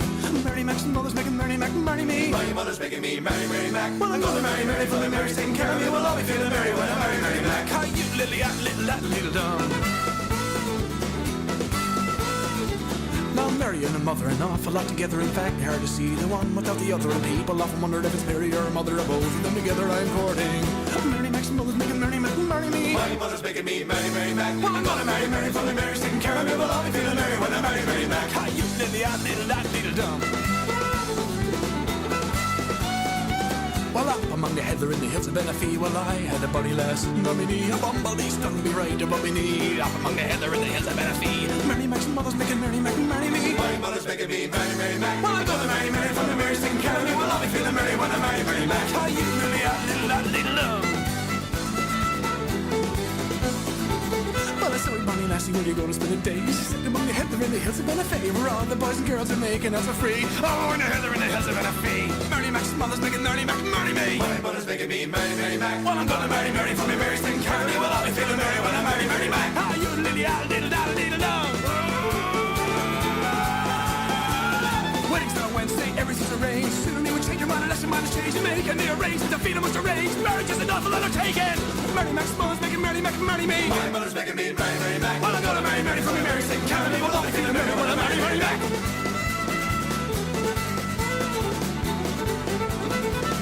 Sure to be a grand for grand at that affair. Gonna be a fork plate for every man is there. And I'll be a bugger if I don't get my share, but don't be very much mistaken.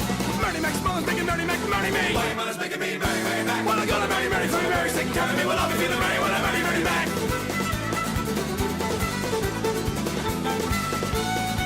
As I meet little lass and her name is Mary Mac, make no mistakes, she's the girl I'm gonna attract. Lots of other fellas trying to get up on her back. I'm thinking that I'll have to get a birdie. Mary Mac's mother's making Mary Mac marry me. My mother's making me marry Mary Mac. Well, I'm gonna marry Mary for me, Mary's taking care of me. Well, I'll be feeling merry when I marry Mary Mac. How you little dumb. How you little dumb. How you little dumb.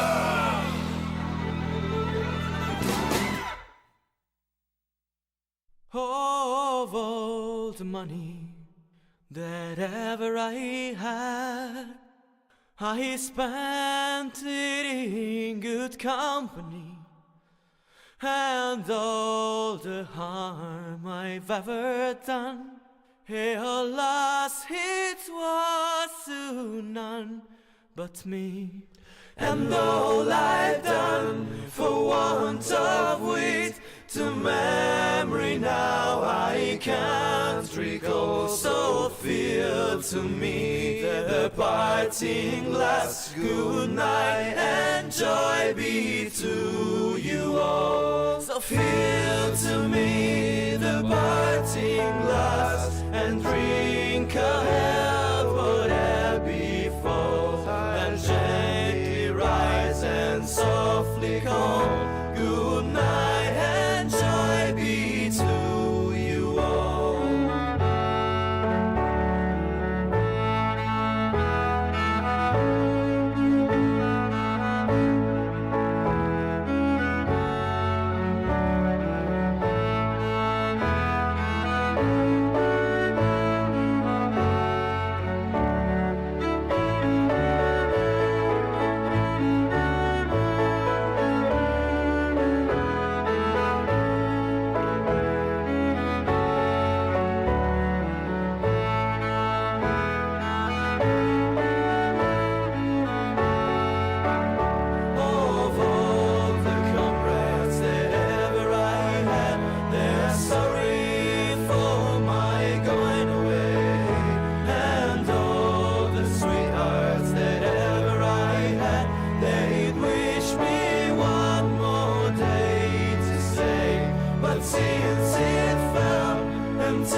best in the land. We're big in both Chelsea and France. I play one mean guitar and then score at the bar. There's a line of chicks looking for their chance.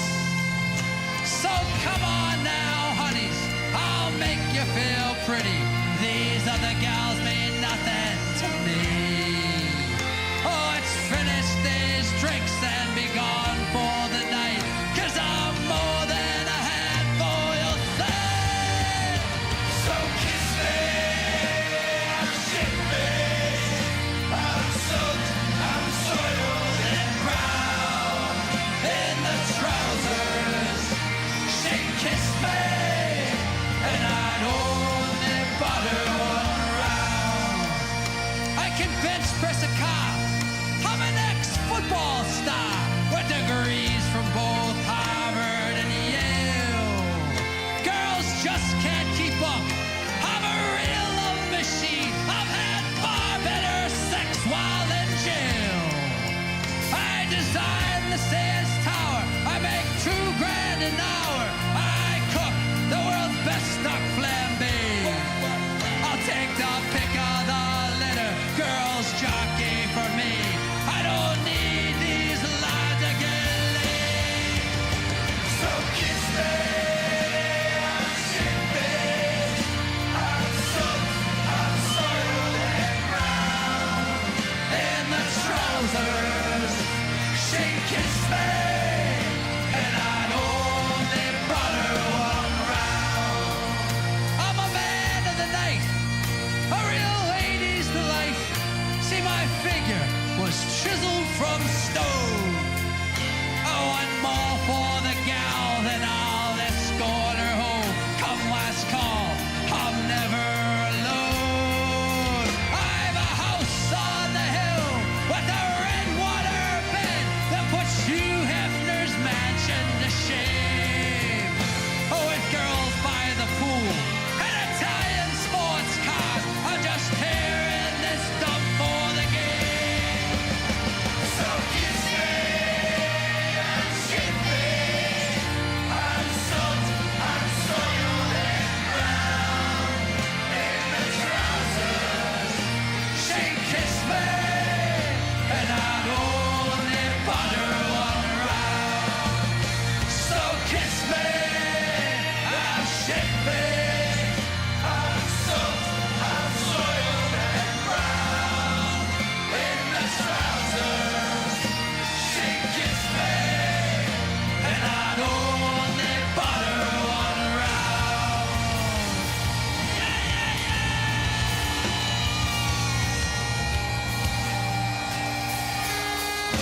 I'm a pitiful sight, and I ain't all that bright.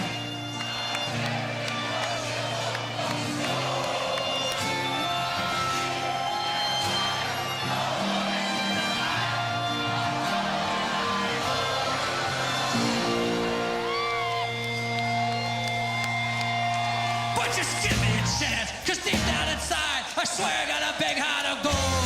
I'm a monogamous man, no more one night stand. Come on, honey, let me take you home. So kiss me, I'm shit-faced, I'm soaked, I'm soiled in the ground. In the trousers, she kissed me, and I only butter around. So kiss me, I'm shit-faced, I'm soaked, I'm soiled and brown.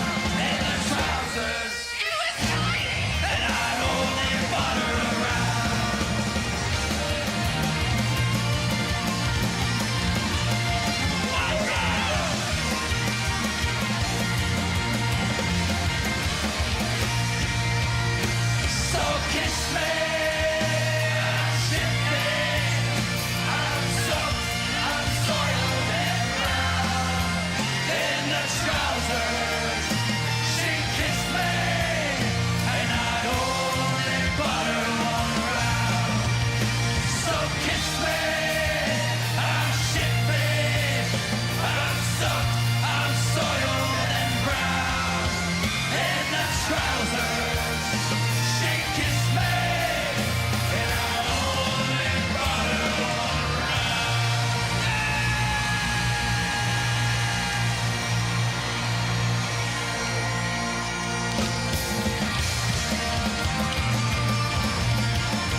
60 doubles for the price of one.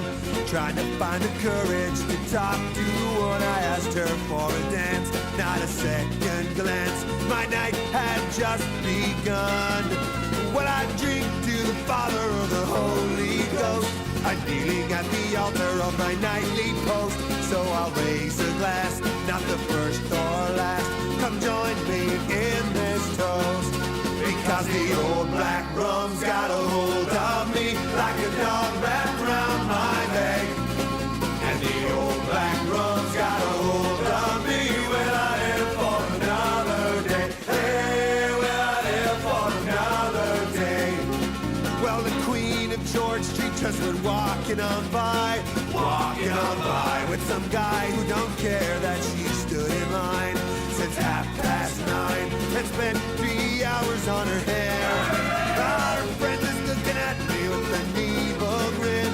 I think the bloody racket might soon begin. I must have said something to the George Street Queen. The boys are joining in. Because the old black rum's got a hold on me like a dog wrapped around my leg. And the old black rum's got a hold on me when I live for another day. Hey, when I live for another day. And so I drank all of my money and I slept out in the rain. Every day is different, but the nights they're all the same. You never see the sun on the old black rum, but I know I'm gonna do it again. Because the old black rum's got a hold on me like a dog wrapped around my leg. And the old black rum's got a hold on me when I live for another day. Hey, when I live for another day. Because the old black rum's got a hold on me like a dog wrapped around my leg. And the old black rum's got a hold on me when I live for another day. Hey, when I live for another day. Hey, when I live for another day.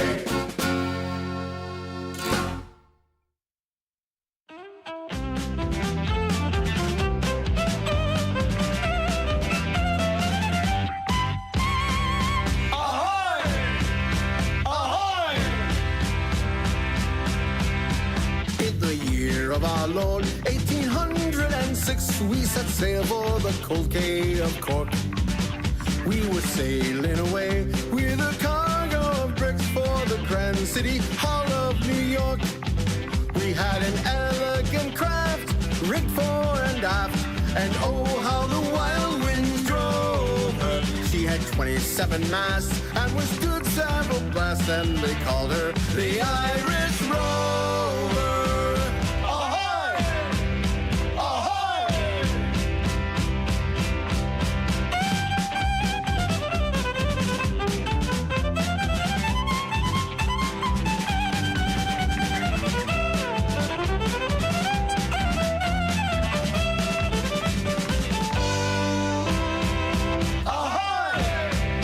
Ahoy!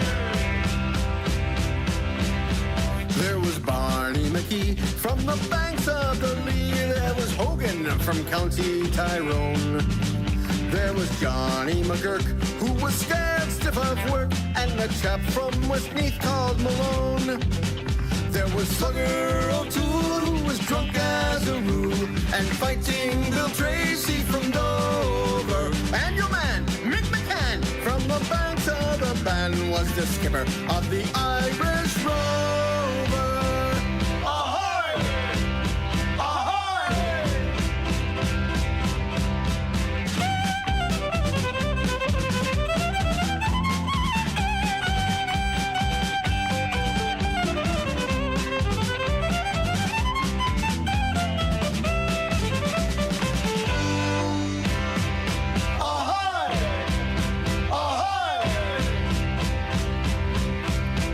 We had 5 million bags of the best flag or rags. We had 6 million barrels of stones.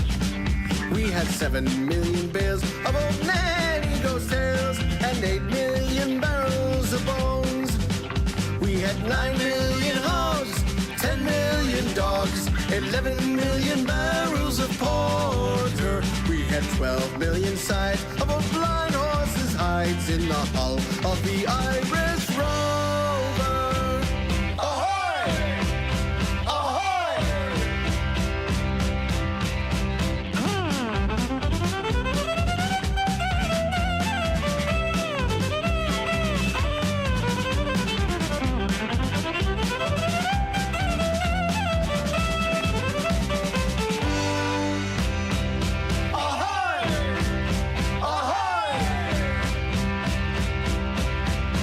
Had sailed 7 years when the measles broke out and the ship lost its way in a fog. And the whole of the crew was reduced down to 2, just myself and the captain's old dog.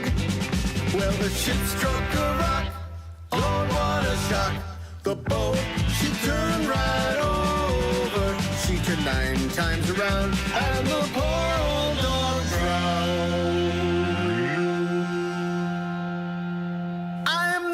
Last of the Irish rovers. Ahoy! Ahoy!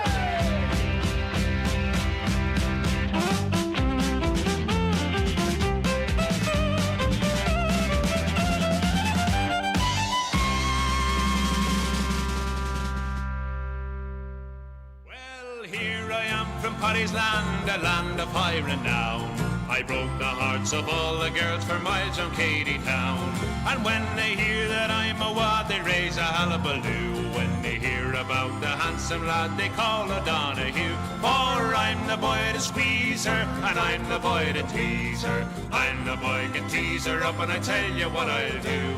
I court her like an Irishman with the brogue and blarney twos. Me Plymouth, me Rolligan, Swalligan, Holligan, Bolligan, Bold O'Donoghue. Well, I wish me love was a red, red rose a-growing on yon garden wall, and me to be a dewdrop upon her brow I'd fall. Perhaps she might think of me as a rather heavy Jew, and the more she'd love that handsome lad they call O'Donoghue. For I'm the boy to squeeze her, and I'm the boy to please her. I'm the boy can tease her up, and I tell you what I'll do. I court her like an Irishman with the brogue and blarney twos. Me Plymouth, me Rolligan, Swalligan, Holligan, Bolligan, Bold O'Donoghue. Well, I hear that Queen Victoria has a daughter fine and grand. Perhaps she'd take it into her head to marry an Irishman. And if I could only get a chance to have a word or two, I'm sure she'd take a notion in the Bold O'Donoghue. For I'm the boy to squeeze her, I'm the boy to please her. I'm the boy to tease her up, and I tell you what I'll do. I court her like an Irishman with the brogue and blarney twos. Me Plymouth, me Rolligan, Swalligan, Holligan, Bolligan, Bold O'Donoghue.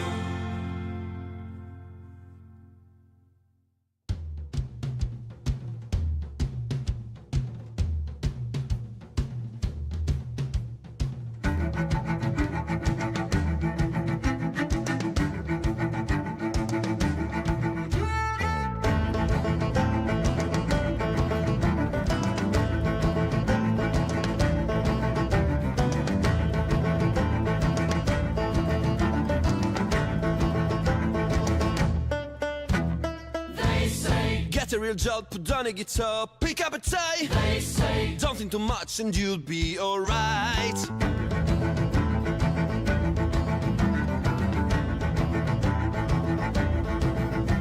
We grow up with sorrow, anxiety and fears. No hope for tomorrow, but a fistful of dreams. We swallow our pride and we clean up our tears to get by. It's the same old charade, the same old charade.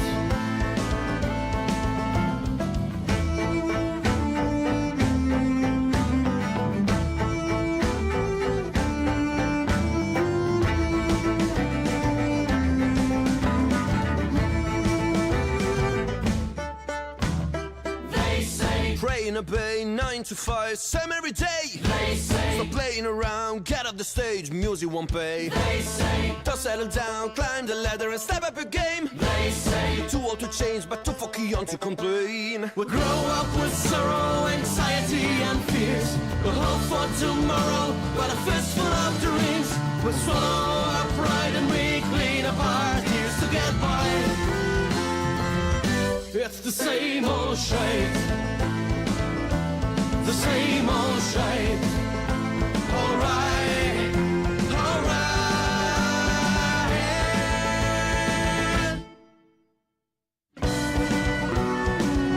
It's the same old shite. The same old shite. The same old shite. Alright, alright.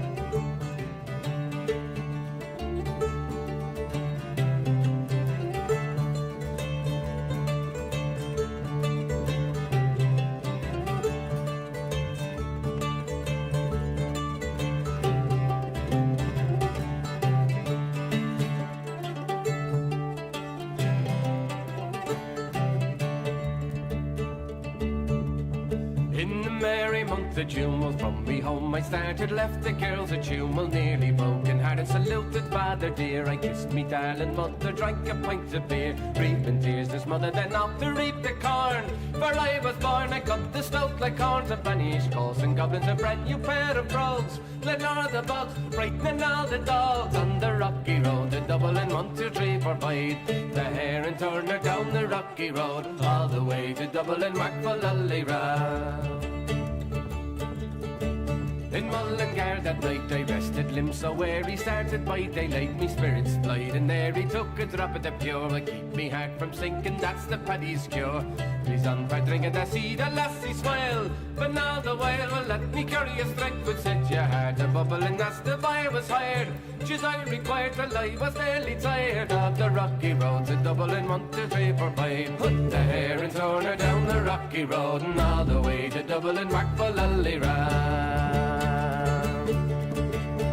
Dublin next I ride, I thought it's such a pity to be so soon deprived the view of that fine city. Well then I took a stroll all among the quality from the liquor was stolen in the neat locality that crossed me mind. I looked behind, no bundle could I find upon me stake. I wobble inquired and for the road was set me Connacht brogue, wasn't much in vogue on the rocky road to Dublin 1, 2, 3, 4, 5. And put the hare and turner down the rocky road and all the way to Dublin, Macfallallyra. From there I got away, me spirits never fell and landed on the quay. Just as the ship was sailing, the captain and me roared and said that no room had he. When I jumped aboard a cabin bound for Paddy was down among the pigs. So funny rigs, I done some hearty jigs, so water round me bubbling. My folly head, I wish me set was dead, better far instead on the rocky road to Dublin 1, 2, 3, 4, 5. And up the hare and turner down the rocky road all the way to Dublin, Macfallallyra.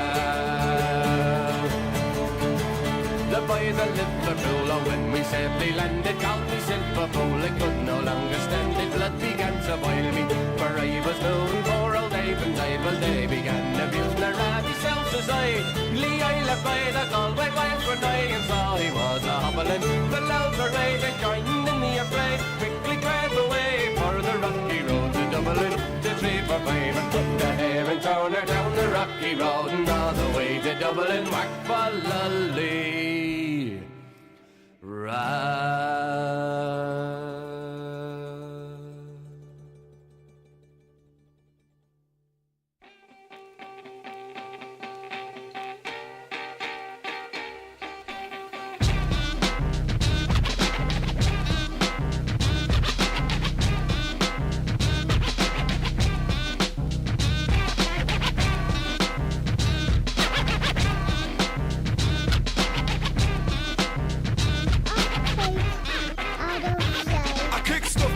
Like Stephen King writes horror. If I was a Jew, then I'd light on menorah. I got rhymes for ya, excuse me, senora. Are you a whore? Are you a lady? Is it Erica Boyer or Marsha Brady? Let me know, hun, the deed'll get done. Just listen the position. I'll take my rod and then I'll go fishing. I'll get your river flowing. I'm always in the know when it comes to giving pleasure. I'm every woman's treasure. I came to work your body, so let me do my job. I've never been laid off, my rhyming skill paid off. Cause now I'm making records, and now I'm making tapes. Steady busting suckers in bunches like grapes. Making all the papes, scooping up the loot, putting suckers on the run. Pull my gun and then I shoot. I never been a front, I never been a fraud. I got a natural skill, for that I thank the Lord. Cause I feel blessed, I'm casually dressed. I always got my gun, but I never wear a vest. I'm quick on the draw, like the horse named McGraw from the cartoon. Boom, shellac, lock, boom. Shellac, lock, boom. Alright now. Boom, shellac, lock, boom. A little loud. Boom, shellac, lock, boom. Everybody. Boom, shellac, lock, boom. Alright now. Breaker,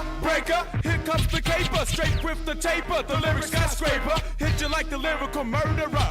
I know you think I have, but yo, I never heard of ya. Just because you heard of me, kid. Fuck around with till you do the lifetime bid. I'll put you in the dirt and leave you ass for dead. When it comes to tools, these are sharpest in the shed. Cause I'm the 55 Cadillac king, it ain't no thing. My car don't ring, we'll bust you in the grill. I got the skill, you got to chill.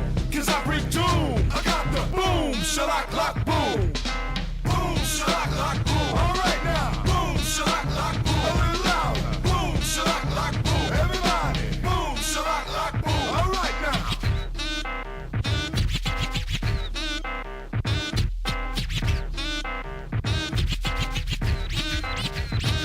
I rock mad styles, I hop turnstiles, I rock all mics, I last all night. I puff fat blunts, I rock fine stunts. Step up bold, I'll knock out your gold fronts. Everlast, that's my name. My unique rhyme style's my claim to fame. The House of Pains, the name of my clique. You can't be down, punk, get off my dick. You make me sick, like strawberry quick. Your style is whack, you ain't the Mac. So yo, step back, get off the crack, and sing a new tune like boom, shellac, lock, boom. Boom, shellac, lock, boom. Alright now. Boom, shellac, lock, boom. A little louder. Boom, shellac, lock, boom. Everybody. Boom, shellac, lock, boom. Alright now. Boom, shellac, lock, boom. Alright now. Boom, shellac, lock, boom. A little louder. Boom, shellac, lock, boom. Everybody. Boom, shellac, lock, boom. Alright now.